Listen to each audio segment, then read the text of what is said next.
తెలుగు సినీ పరిశ్రమలో డిజిటల్ వేదికపై అరుదైన ఘనతను అందుకున్న హీరోగా బెల్లంకొండ సాయి శ్రీనివాస్ నిలిచారు. థియేటర్లలో విడుదలై సంవత్సరాలు గడిచినా ఆయన నటించిన జయ జానకి నాయక సినిమా యూట్యూబ్లో ఇప్పటికీ అదే జోరుతో ప్రేక్షకులను ఆకట్టుకుంటుంది. దర్శకుడు బోయపాటి శ్రీను తెరకెక్కించిన ఈ mass action entertainer Hindi dubbing version యూట్యూబ్లో 100 కోట్లకు పైగా వ్యూస్ సాధించి సంచలన రికార్డును నమోదు చేసింది.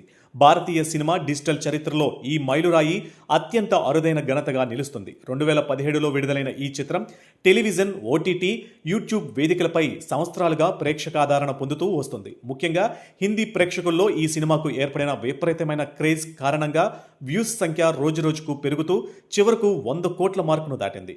ఈ రికార్డుతో బెల్లంకొండ సాయి శ్రీనివాస్ పేరు మరోసారి సోషల్ మీడియాలో ట్రెండింగ్లోకి వచ్చింది. థియేటర్లలో కాకపోయినా డిజిటల్ ప్రపంచంలో మాత్రం ఆయనకు ఉన్న క్రేజ్ ఏ స్థాయిలో ఉందో ఈ రికార్డు మరోసారి నిరూపించిందని సినీ విశ్లేషకులు అభిప్రాయపడుతున్నారు.